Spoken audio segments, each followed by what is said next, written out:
Have you ever noticed small changes in an elderly loved one? Maybe they sleep more or just don't seem like themselves, and you brushed it off, thinking it was normal aging?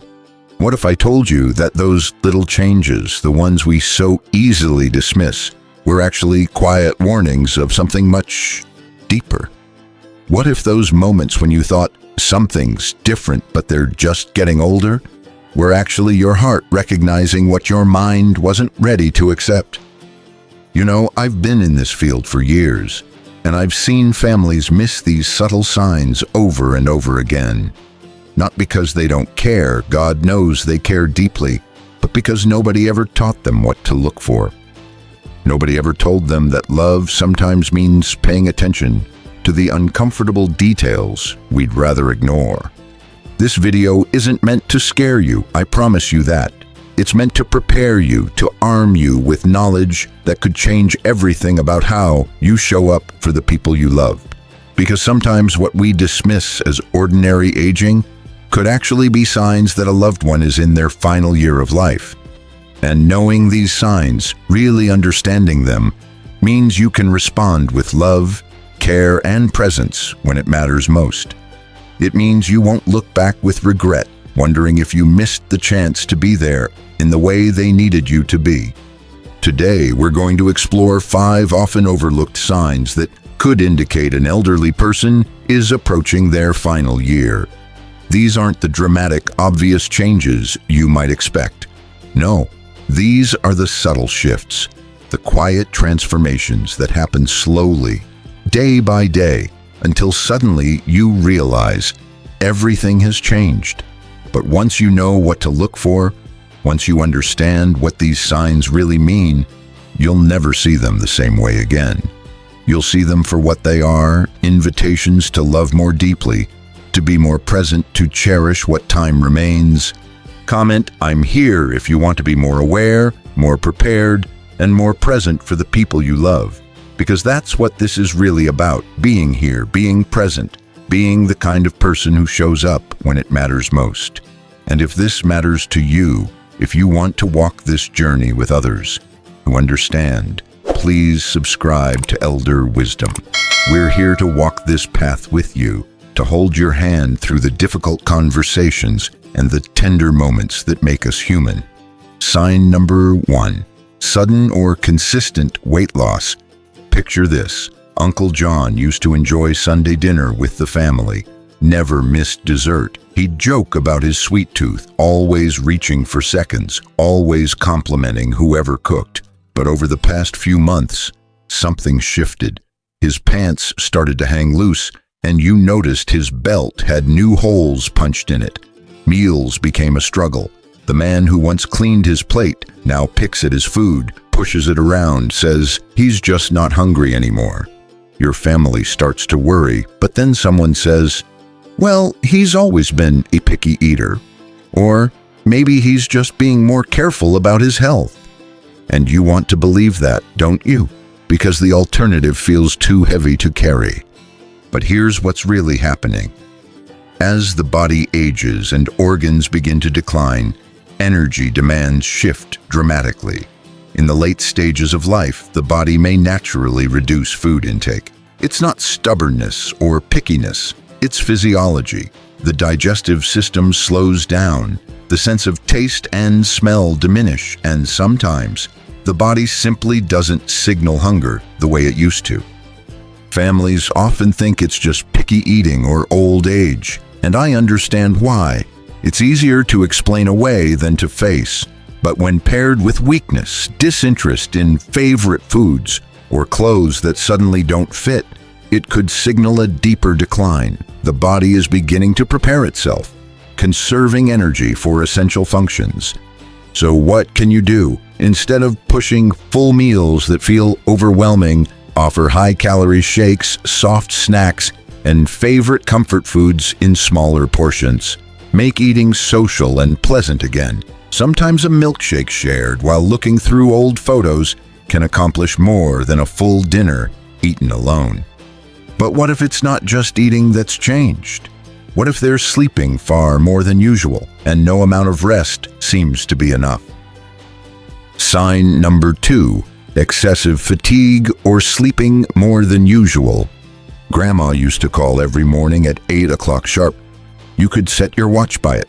She'd share the weather report, ask about your children, tell you what she planned to cook that day. But now she's sleeping until noon, taking naps all afternoon.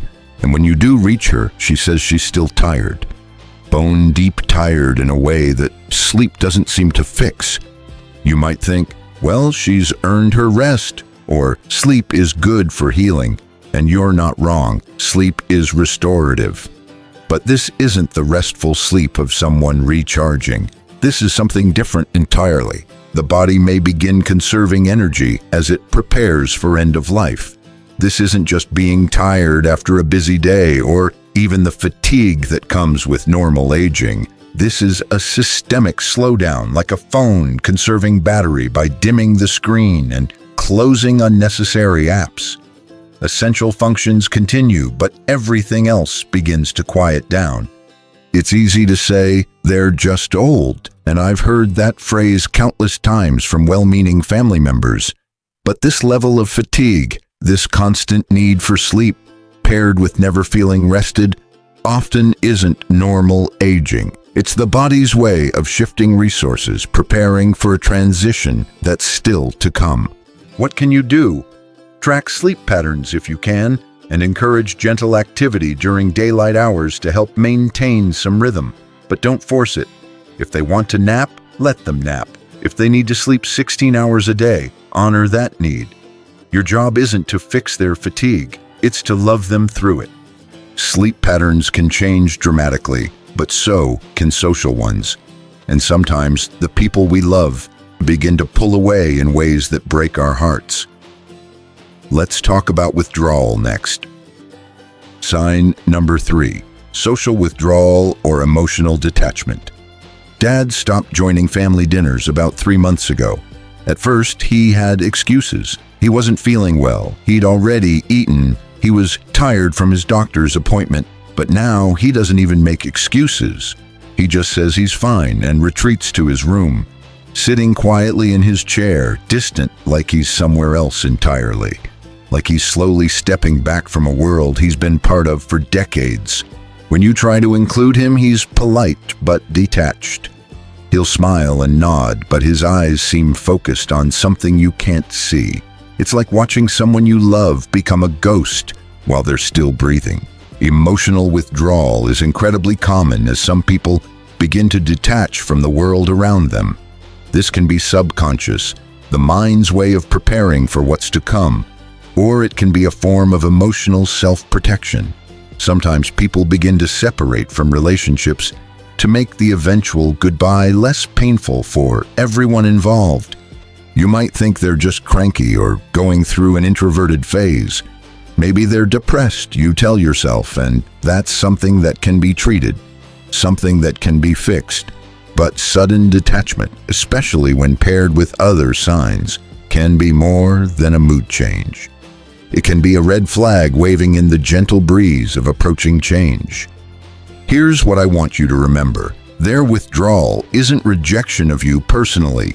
It's not that they love you less or that you've done something wrong. It's a natural part of a process that's bigger than all of us. So what can you do? Gently include them in low-effort social moments. Show them photos, play their favorite music, reminisce about better times. It's not about pushing them back into the social whirlwind they're stepping away from. It's about presence, being there, being available, letting them know they're not alone even when they feel distant. From silence and withdrawal, let's shift to something more subtle, but equally important, changes in breathing and physical comfort that might keep you awake at night, wondering. Sign number 4, irregular breathing or physical discomfort. You might start to notice strange breathing patterns at night. You're lying awake, listening, because something sounds different. There are pauses where there used to be steady rhythm, shallow gasps where there used to be deep, even breaths. Or maybe they start shifting constantly in bed or their chair, struggling to find comfort, adjusting and readjusting like they can't quite get settled. These changes can be deeply unsettling to witness. There's something primal about the sound of someone's breathing changing. It touches a fear we carry deep in our bones, a recognition that breathing is life. And when breathing changes, everything changes. Irregular breathing or physical restlessness may signal changes in the cardiovascular or respiratory systems that are common in the late stages of life. The heart may be working harder to pump blood efficiently. The lungs may be less effective at exchanging oxygen. The body may be struggling to maintain the complex symphony of functions that we normally take for granted. Families often assume it's snoring or sleep apnea or just age-related aches and pains. Dad's always been a loud sleeper, or mom has arthritis, of course she tosses and turns. And while these explanations might have been true in the past, erratic breathing patterns or constant repositioning are not normal aging. They're signs that something fundamental is shifting. What can you do? Focus on comfort above all else. Soft pillows that support their preferred sleeping position, loose, comfortable clothing that doesn't restrict breathing, calm nighttime environments with gentle lighting and familiar sounds. If breathing patterns seem particularly irregular or concerning, keep a simple log. Time of day, what you noticed, how long it lasted. This information can be invaluable for healthcare providers. But remember, your role isn't to diagnose or fix. Your role is to comfort, to ease what can be eased, and to be present for what cannot be changed. And finally, perhaps the hardest change to witness and understand. Fluctuations in mental awareness that can leave you questioning everything you thought you knew about the person you love. Sign number 5. Mental confusion or unusual clarity. Aunt May didn't recognize her daughter yesterday. This woman who raised 3 children, who could remember every birthday and anniversary, who never forgot a face, looked at her own child with confusion and asked, "Who are you? Why are you in my house?" It was heartbreaking, devastating in the way that only profound loss can be.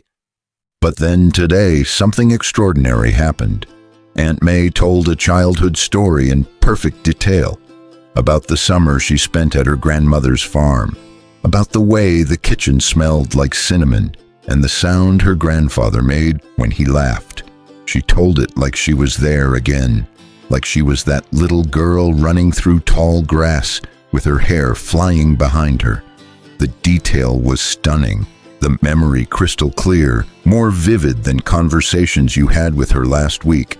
These fluctuations in mental clarity can be one of the most confusing and emotionally challenging signs to navigate.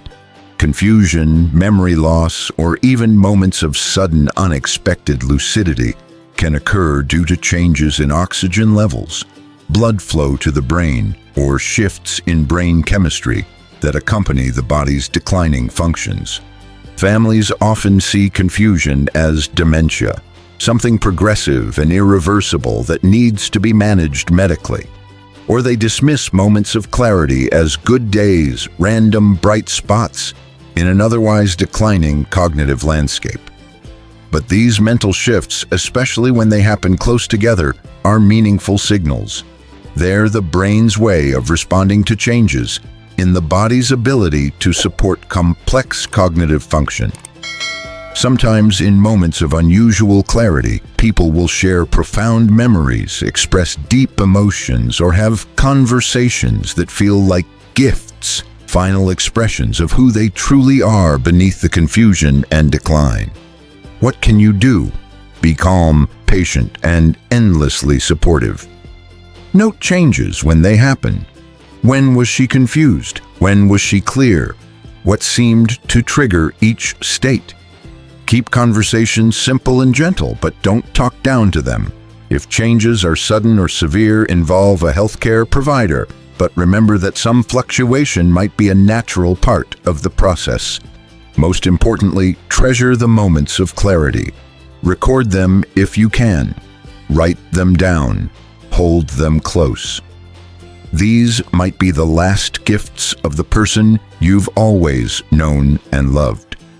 Understanding these signs can be painful, overwhelming, even frightening, but it brings us to something deeper, something about how we face the inevitable with grace, love, and courage.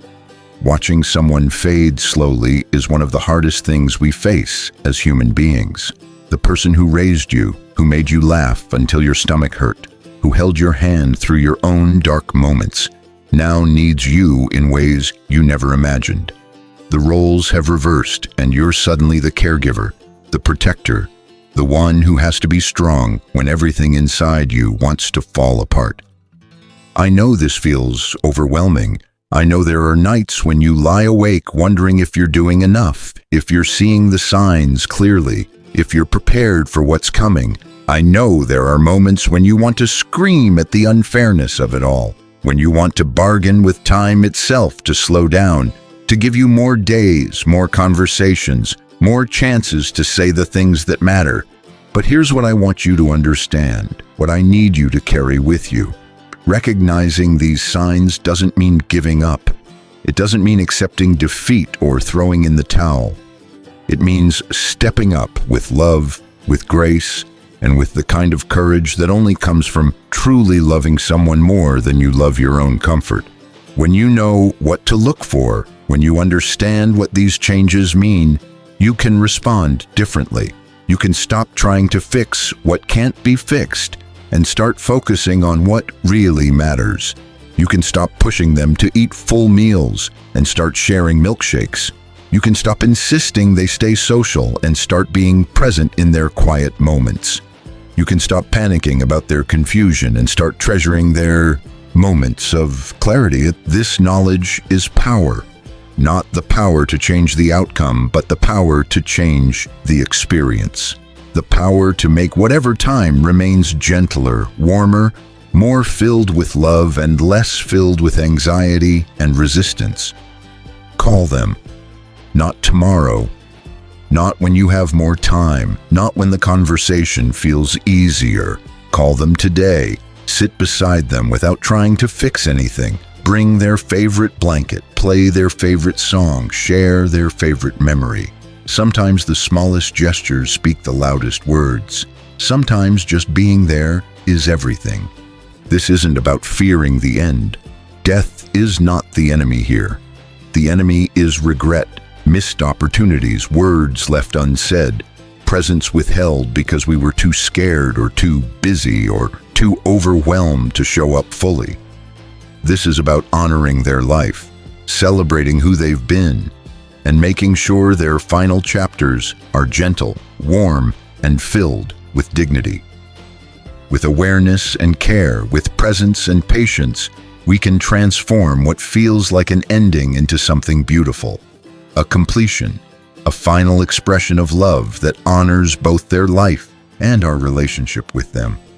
So, just to recap, because these signs are important enough to remember, the 5 signs to watch for are unexplained weight loss that isn't just picky eating, constant fatigue that sleep doesn't relieve, social withdrawal or emotional detachment from activities and people they once enjoyed, irregular breathing or physical discomfort that seems different from normal aging, and mental confusion or sudden clarity that fluctuates in unexpected ways.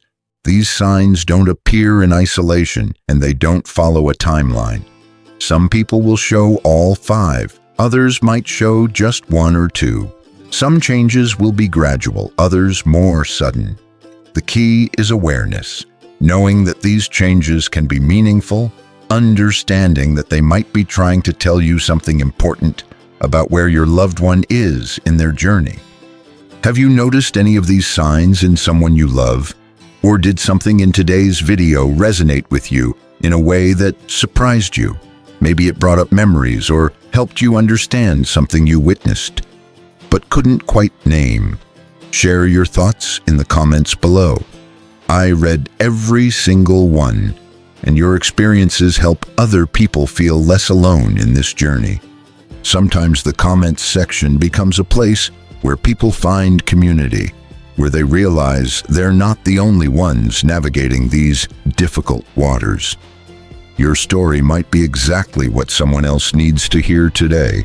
If you found this video helpful or comforting, if it gave you tools you didn't have before or peace you needed to find, please consider subscribing to Elder Wisdom.